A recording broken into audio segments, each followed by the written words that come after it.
Muito bem, mais um episódio do Vozes do Planeta, nestes registros da pandemia que eu venho fazendo desde o início, que nós estamos em reflexão, em cuidado, né? Espero, né, que a grande maioria esteja em cuidado, e também nesse alerta que é a Covid-19 no mundo, né? E para esta edição eu tenho um grande prazer de ter hoje aqui Beto Marubo, integrante da Univaja, da União dos Povos do Vale do Javari, para falarmos sobre esse imenso território, o segundo maior território indígena do país, um enorme número de povos isolados, com uma relevância ambiental, cultural, social, enfim, imaterial, eu até diria, para o mundo.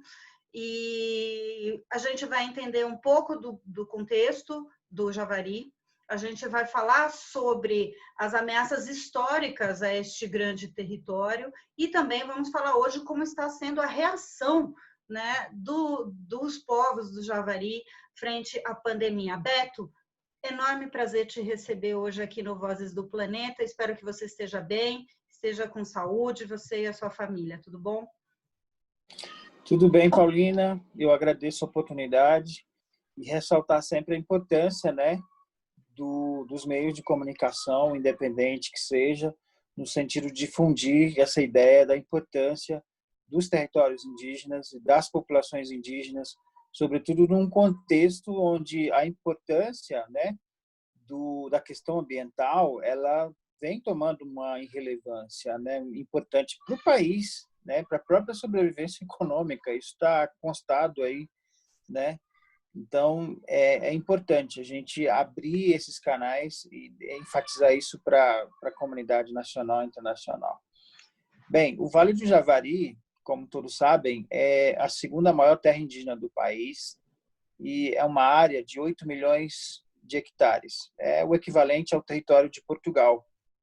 Nessa área também, ela se diferencia das demais pela grande quantidade de referências e informações de índios isolados no mundo. É a única região no mundo que detém essas referências e informações, né, sobre a questão de índios isolados, que é o termo técnico utilizado pelo órgão indigenista, ou em isolamento voluntário, né, e recente contatos também. Então, nós temos hoje 10 grupos considerados isolados no Vale do Javari e 9 em estudos. Aliás, 6 em estudo, corrigindo, perdão. Então, no total de 16, ou seja, 10 estão confirmados, a FUNAI já sabe, vem monitorando, tem, e 6 ainda são estudos, são informações coletadas entre as comunidades indígenas, entre os ribeirinhos, né, são informações que ainda precisam ser sistematizadas. Mas aí somas e outras informações, tipo o aparecimento dos isolados em determinada região, que ainda não estavam catalogados. Então, soma-se esses fatores e aí entra esse dado no sistema. E o Vale do Javari, ele não é diferente das outras terras indígenas no sentido da atuação, né, contra o meio ambiente, né? Não é diferente. Principalmente numa região onde tem localizada com o Peru, né, e a Colômbia, onde são países que, além de ter uma representatividade muito forte com relação à questão de narcotráfico, né, tem também a questão do contrabando internacional, uma região de fronteira, né, e também é onde aumenta muito mais essa questão dos ilícitos ambientais. Uhum. Né? A gente tem recentemente, para quem está ouvindo agora, provavelmente deva se lembrar, algumas notícias sobre... Está me ouvindo? Sim, né? Estou. Algumas notícias que saíram, como, por exemplo, uma região, como o Beto estava falando, consequentemente extremamente violenta, né? Extremamente perigosa. Então, a gente teve a morte, né? Queria colocar o assassinato em Tabatinga de um colaborador da FUNAI, né? Do Max, trabalhando aí na região. A gente tem uma sucessiva série de informações e de notícias de invasão de garimpeiros, de outros tipos de atividades ilegais nesse território em conflito, né? Então, é uma região onde também impera a ilegalidade, quase sem controle em alguns momentos, né, Beto? Claro, então, a morte desse colaborador da FUNAI era um amigo pessoal, por sinal, né, uma pessoa super atuante. Ela demonstra algo preocupante hoje no país, que é essa retórica, né, oficial de que as terras indígenas podem ser invadidas, né, que as terras indígenas podem ser saqueadas, que essas terras indígenas pertencem a todos e a todas, entendeu? Que sem nenhum critério, não. Isso é uma coisa que vem acontecendo, é novo para a gente, né? E a gente percebe também o quanto isso pode se tornar violento, né? Como vem acontecendo. Imagina, eu trabalho na FUNAI de 2003, de 2003 a 2016, trabalhando nessa área que o Maxiel trabalhava, né? De proteção ambiental, e ainda não tinha visto, né, esse nível de violência, né, a ponto de assassinar o Maxiel. O Maxiel ele foi assassinado logo após uma operação grande com o IBAMA, com a Polícia Ambiental do Amazonas, onde foram presas toneladas de carne de caça, de quelônios, de pirarucu, que são iguarias da região, né? Isso é muito apreciado numa região onde é ponto turístico, né? Fronteira do Peru com a Colômbia, tem várias terras ali, né, que apreciam isso. Então, isso fortifica ainda mais as atividades ilícitas.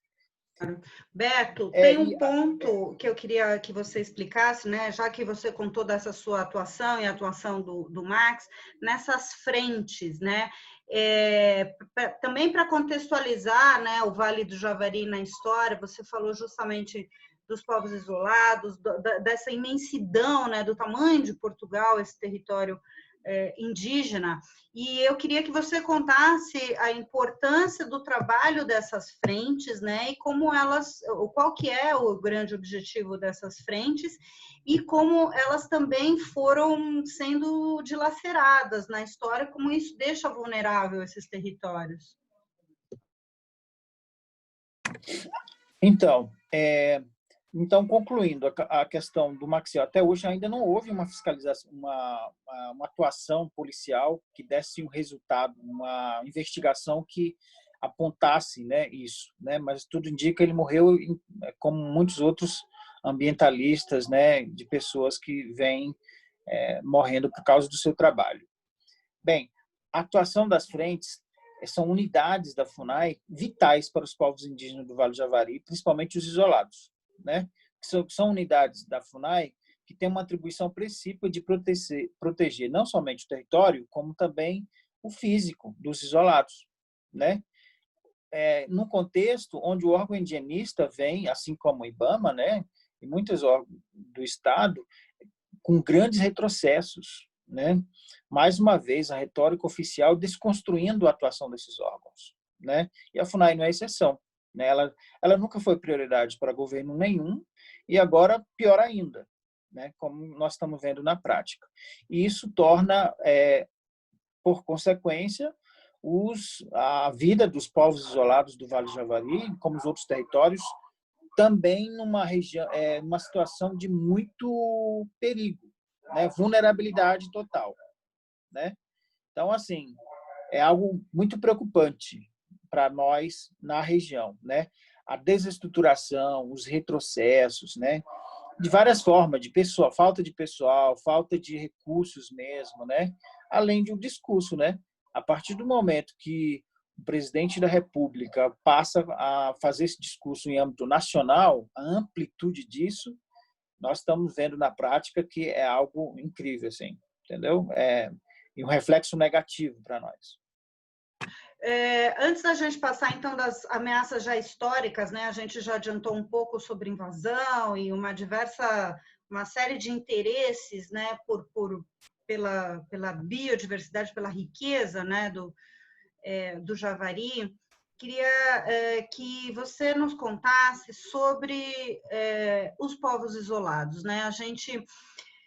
O Brasil teve uma política de trabalho, de reconhecimento e de proteção desses povos muito importante, né? Foi sendo construída isso, né? Uma política do não contato, uma política eu digo no sentido de trabalho mesmo, né? Um trabalho do não contato, mas de um acompanhamento do estado de saúde. Enfim, eu queria que você contasse um pouco sobre isso e também sobre a importância dos territórios indígenas. Esse é um espaço aqui no Vozes do Planeta que eu gosto muito de reforçar e de desmistificar muitas coisas. Com a Neidinha Suruí, a gente teve uma conversa, outro episódio aqui no Vozes do Planeta, e ela nos contava justamente isso. Assim, na verdade, os territórios indígenas é de todos, com uma concessão de proteção, ou seja, os povos indígenas nos fazem o grande serviço de conservar essa grande biodiversidade que contém, né, nesses territórios. Não é isso, Beto? Eu concordo com a Neidinha, com certeza, né? Então, o Brasil ele foi referência mundial, né? Sobretudo para a América Latina, né? Que são países que detêm também índios isolados em seus territórios, como Peru, Colômbia, Equador, né? Venezuela e por aí vai. Então, o Brasil foi referência, né? Com relação a esse quesito. Só que já havia um desgaste muito grande, um retrocesso muito grande com relação a isso, e atualmente com o governo Jair Bolsonaro, isso retrocedeu assim em décadas. Algo que foi conseguido em 10 anos, em meses, questão de meses, vem sendo um retrocesso muito grande, né? E o Brasil já não tem esse título mais. Por incrível que pareça, outros países como Peru e Colômbia detêm legislações ainda bem mais modernas do que o próprio Brasil, pra você ter uma ideia, né? E lá não tem FUNAI, né? O Brasil ainda tem um órgão que lida especificamente com essa questão. Então, assim, com certeza isso é muito preocupante para nós que trabalha, né? E a nossa terra onde tem a maior quantidade desses povos. E por um lado, essa política do não contato, né, a proteção física e territorial desses povos demonstrou para nós do Vale do Javari o aumento populacional, como, né, o monitoramento que são feitos na nossa terra aumentou assim demais. Então, pequenas aldeias que se encontravam num ponto lá, né, hoje são grandes aldeias, são grandes malocas, ou seja, a população aumentou, né, eles estão construindo estruturas maiores para abrigar mais pessoas, entendeu? Ou seja, a população tem aumentado isso, então dando resultado, né? E isso é benéfico, não somente para o país, né, que demonstra o compromisso, né, da proteção dos seus povos, independentemente de sejam indígenas, né, conforme as suas especificidades, mas nós estamos perdendo tudo isso, né? E a importância do território para os povos indígenas, isso vai além de um mapa, vai além de um conceito seco de que território indígena é algo que o governo destinou baseado com a nossa Constituição. Para nós, povos indígenas, não é isso. É a garantia de vida. Se para nós, que já mantém Marubo, Maiuruna, Matiz, Canamari, Culina, Pano, e Tsorrondiapá, Corubo, né, que são os povos que habitam o Vale do Javari, é importante, para os povos isolados é vital, literalmente vital. Sem essa terra protegida, eles morrem, simplesmente assim, né? Então, e aí surge também a importância de ver, né, das pessoas externas ver esses territórios com, né, outro olhar, não somente aquela coisa mercantilista, não, a terra vale tanto, né, o agronegócio, a produção, sei lá, em massa, né, pode ser ver isso dessa forma, de uma forma muito mais econômica e mercantilista. Nós não. E nós estamos demonstrando, né, hoje para o mundo e para o próprio Brasil, né, da importância disso para a humanidade, para todos, né? É a gente mostrando, demonstrando no dia a dia, olha, pessoal, essa terra é importante inclusive para o que vocês estão destinando aí fora, né? E não essa coisa de, não, é só um simples território indígena, então a gente pode mudar isso com uma lei não sei aonde, um arranjo lá pelas plantas, entende? A gente vê assim, dessa forma. Legal, Beto. Tem uma. Vamos passar agora para as ameaças, né? Como eu falei no início da nossa conversa, não é só agora, né? A Covid é esse grande desafio que a gente já vai tratar, mas eu queria. A gente se conheceu justamente num contexto onde você já estava alertando ao mundo para outras doenças que estavam acometendo os povos do Vale do Javari, consequência dessa tentativa de invasão, dessa ilegalidade. Então, estou falando da malária, estou falando da hepatite, que já há muito tempo vem assolando os povos do Vale do Javari. Eu queria que você fizesse esse contexto histórico dessas ameaças do território, para o território e para os povos, claro. Claro, uma dessas ameaças, né, que não é novidade nenhuma, né, é o atendimento, até mesmo para, né, operacionalizar isso é complicado. Todo mundo é ciente disso, né? Mas só que é muito tempo, né?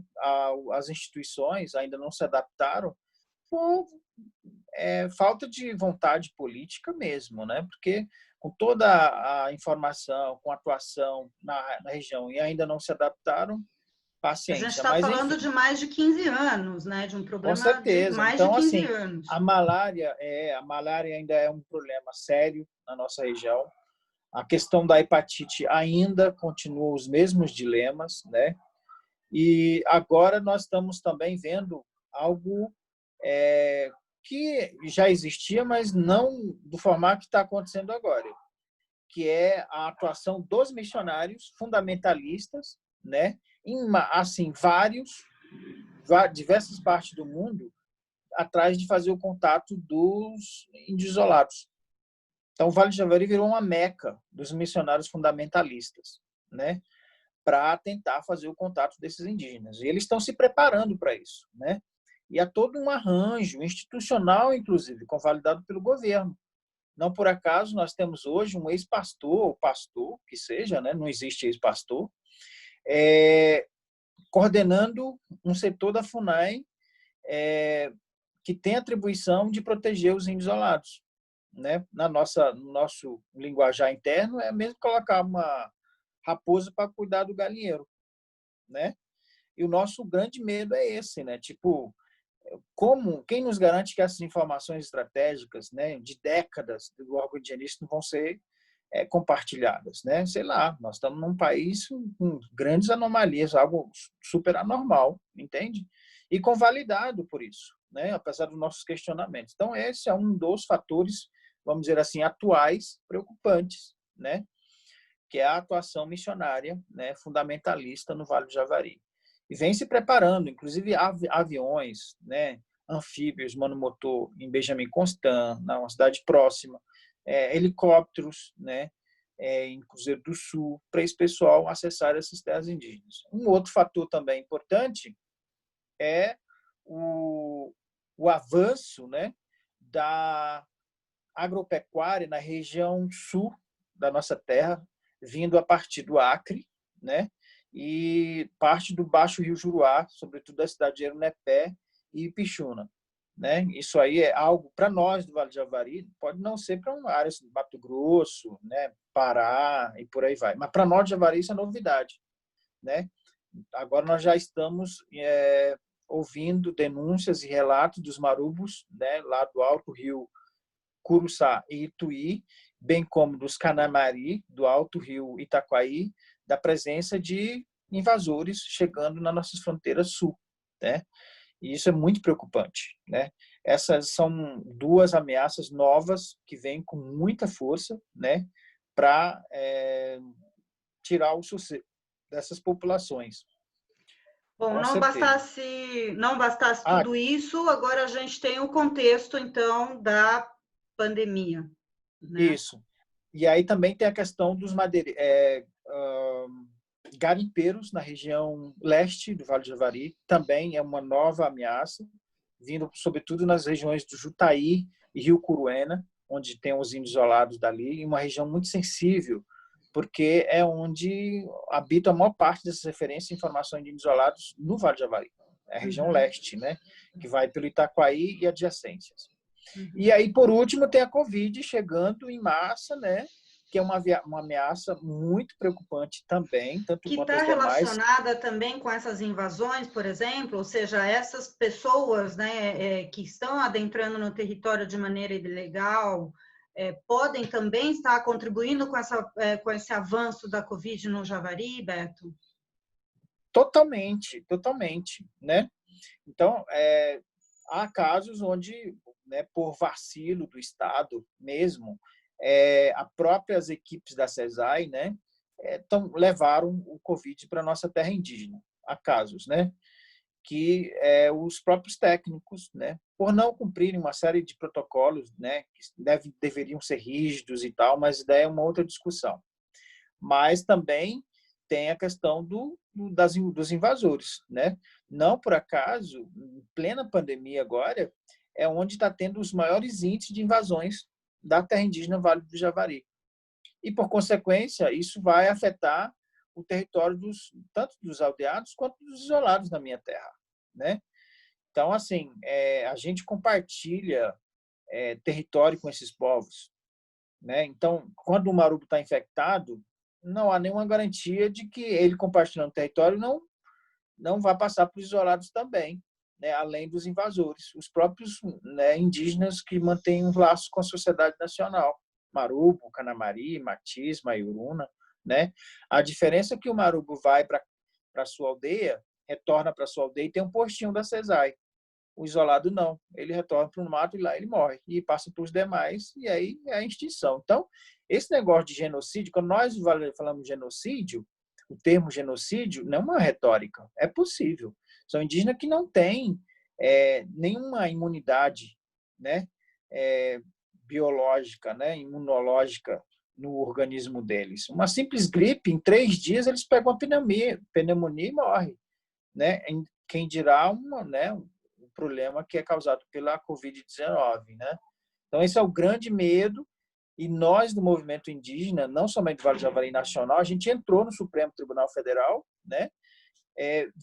No sentido deles efetivarem o que já existe, né? Acionarem o que já existe, né? E aí surgiu a chamada ADPF 709, que está sendo discutida hoje, esses dias, né? Entre a PIB, a CESAI, o Ministério da Defesa e demais autoridades, para tentar efetivar o que já existe, os protocolos que já existem, que é a Portaria 4.094, né? Que são plano de contingências, plano de ações, respeitando as especificidades de cada região, né? E, sobretudo, a integridade dos isolados recente contato.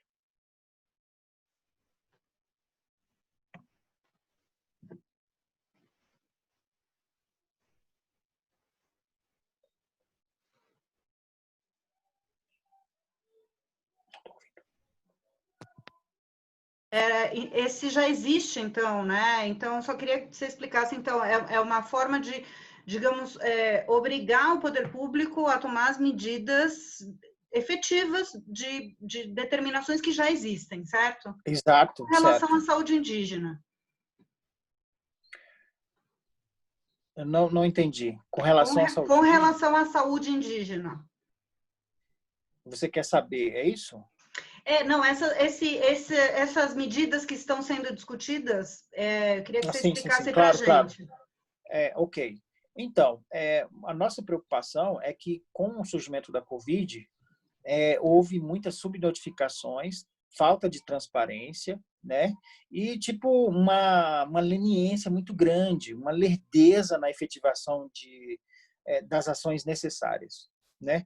O Vale do Javari, teoricamente, é uma área onde dificilmente o Covid chegaria, porque é uma área de difícil acesso. Os principais rios que dão acesso à região têm bases da FUNAI. Então, o que ele deveria fazer, né? Pensando num conceito de prevenção e vigilância sanitária? Fecha os rios, simplesmente, né? Tira quem está lá e diminui o trânsito de quem entra e quem sai, né? Mas não, a Covid está em áreas longínquas do Vale do Javari, chegando sobretudo no Alto Ituí, no Médio Javari. No Médio Javari eu dou um desconto, porque é uma área que é área, território, no lado do Rio Javari é brasileiro e outro lado peruano. Então, ninguém tem controle nesse tipo de contexto, né? Mas Alto Ituí é uma região de difícil acesso, né? Então, o básico era o Estado, né, fazer a proteção desses territórios, fechar e proteger. Mas não aconteceu isso. Os próprios servidores da saúde não cumpriram, né? Mas os protocolos deveriam ser rígidos, né? De proteção, de prevenção e tudo, e muitos deles levaram a Covid, né? E os índios também indo para as cidades. Os varadores, né? Na cabeceira desses rios, tem varadores que acessam outras cidades, como do Acre, por exemplo, sem nenhum controle. E aí chegou-se a essa preocupação, olha, vamos perder os isolados da nossa terra. E aí houve uma mobilização nacional, né? E da PIB entramos com uma ação na justiça no sentido de dizer, olha, ou a gente faz isso ou a gente vai ver esses povos se extinguirem de vez, né? Porque, como a gente está vendo, é muito possível. A probabilidade é muito alta. E aí, daí, essa ação no Supremo Tribunal Federal. Perfeito. Para a gente finalizar, Beto, tenho entendido que vocês se organizaram, eu digo não só a Univaja, né, mas uma série outras de organizações em cima que incidem, né, sobre o território, sobre o Vale do Javari, se organizaram de uma maneira muito efetiva, através de parcerias, enfim, conseguido coisas muito boas, incríveis, até infinitamente mais rápido do que o poder público, de respostas, né? Não só de prevenção, como de tratamento. Conta como se deu essa organização, porque, assim como a gente falava, um outro episódio aqui do Vozes do Planeta, a gente contava sobre o Alto Rio Negro, como também teve, muito antes, assim que foi decretado pandemia, já todos os povos ali do Alto Rio Negro se organizando com medidas efetivas, enfim, para poder se prevenir, que é até um exemplo, né? Para todos os estados brasileiros, né, pela rapidez e efetividade dessa organização. Então, como é que vocês fizeram para proteger e para levar acesso a soluções de prevenção e de tratamento da pandemia aí no Javari, Beto? Ok.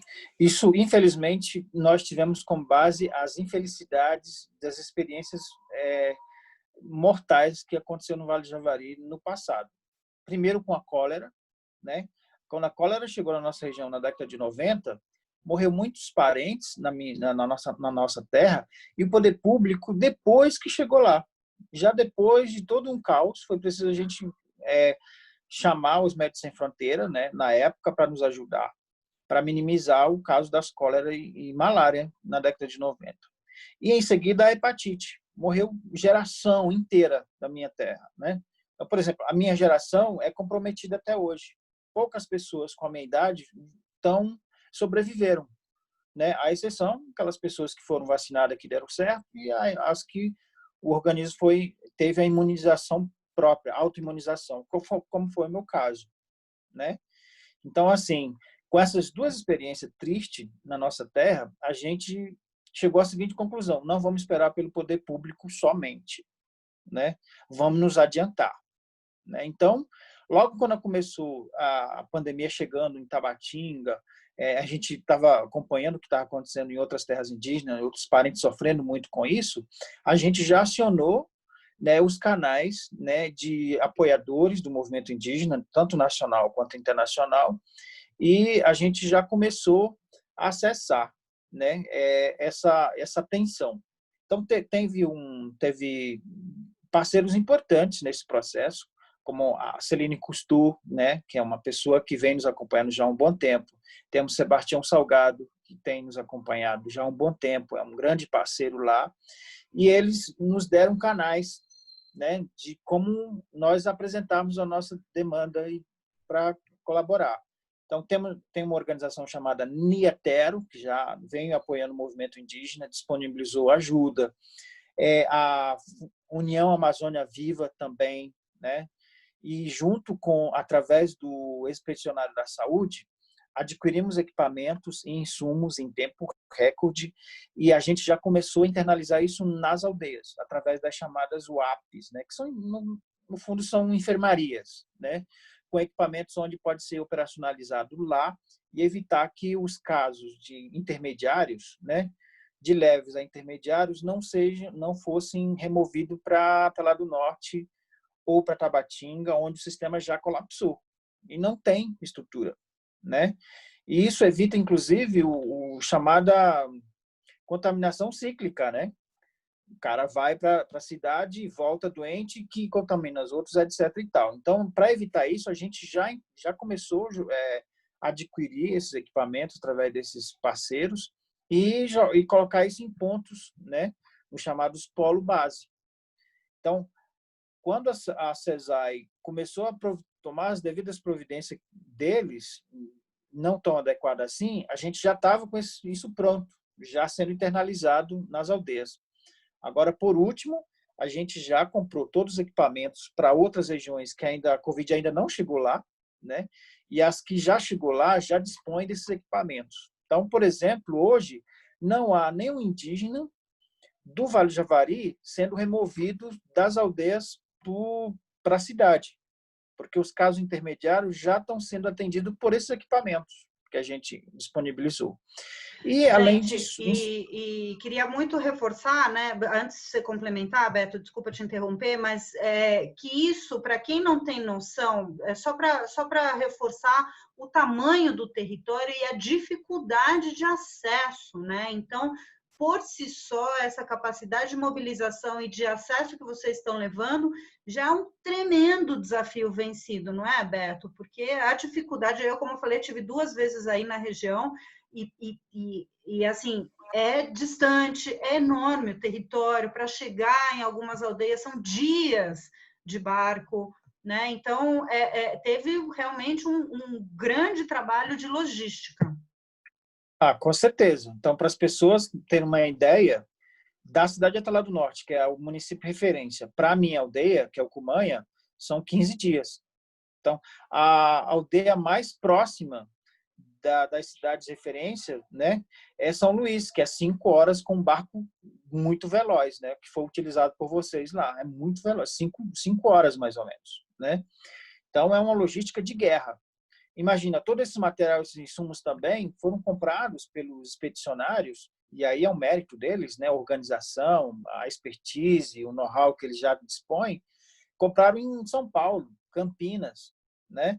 E ser transportado para Manaus. E de Manaus, né, em plena pandemia, sem voos, das companhias aéreas não tem voos, né, por barcos, chegar lá, né?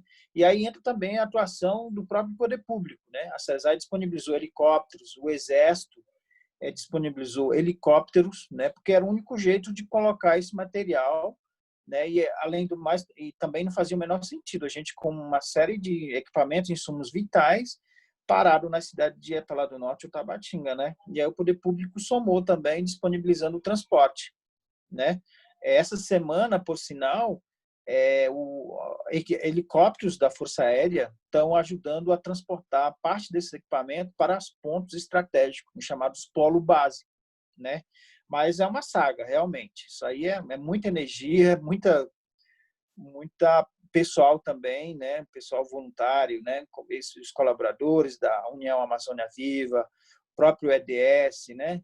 E o pessoal de campo, né? É o pessoal da FUNAI que trabalha no mato, o pessoal da CESAI que estão lá no mato, né? São fundamental.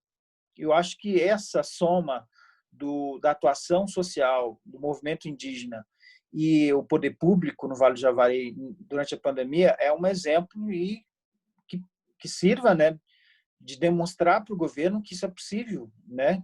E a gente está contendo, né, dentro da medida do possível, o problema que poderia ser bem maior, muito mais dramático, como está acontecendo no Rio Negro, no Chavante, por aí vai.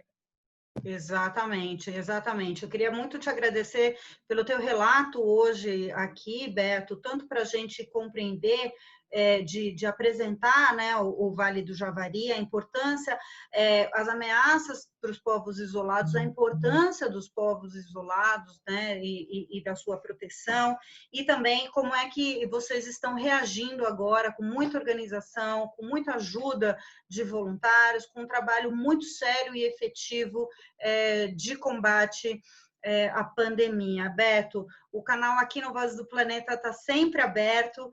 Te agradeço muito pelo seu tempo hoje aqui e seguimos aqui acompanhando, trabalhando e contribuindo como a gente pode com a comunicação.